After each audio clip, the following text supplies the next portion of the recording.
দক্ষিণ এশিয়ার দ্বিতীয় বৃহত্তম দেশ পাকিস্তানে প্রতিদিনই যেন লুটপাট, ছিনতাই আর ডাকাতির ঘটনা ঘটে থাকে। কখনো কখনো দেশটিতে তুচ্ছ ঘটনায় প্রাণও হারাতে হয় মানুষকে।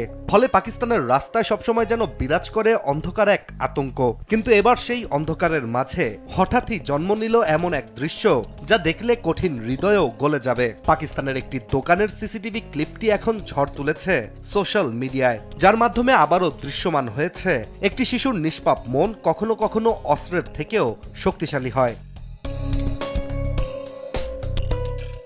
সামাজিক যোগাযোগ মাধ্যমে ভাইরাল হওয়া ভিডিওতে দেখা যায় পাকিস্তানের একটি দোকানে বসে থাকা সাধারণ একজন ব্যক্তিকে, যার পাশেই বসে আছে তার 4 থেকে 5 বছরের ছোট্ট মেয়ে। এর মধ্যে হঠাৎ দোকানের দরজা খুলে ঢুকে পড়ে এক বন্দুকধারী ডাকাত। ঠান্ডা মাথায় অস্ত্র তাক করে টাকা আর মোবাইল দাবি করে। ডাকাতির এই পরিস্থিতি হয়তো শিশুটি বুঝতেই পারেনি। উদার মনে নিজের ছোট হাতে থাকা ললিপপ শিশুটি বাড়িয়ে দেয় ডাকাতের দিকে। যেন ভয়, সহিংসতা বা লুটপাতের কোনো ধারণাই নেই তার মনে, শুধু আছে শিশুসুলভ উদারতা। শিশুটির এমন আচরণ দেখে বন্দুকধারী ডাকাত থমকে যায়। হৃদয় পরিবর্তন ঘটে এক মুহূর্তে।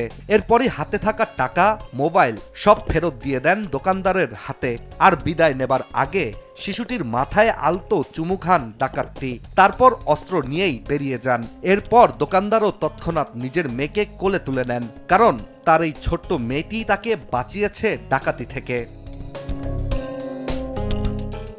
দোকানের ওই সিসিটিভি ফুটেজ সামাজিক যোগাযোগ মাধ্যমে ছড়িয়ে পড়ার পর নেটিজেনরাও জানান ব্যতিক্রমী প্রতিক্রিয়া। কেউ কেউ বলছেন ডাকাতটি হয়তো নিজের বাচ্চাদের কথা ভেবে নরম হয়ে গেছেন, দারিদ্রতাই তাকে অপরাধের পথ বেছে নিতে বাধ্য করেছে।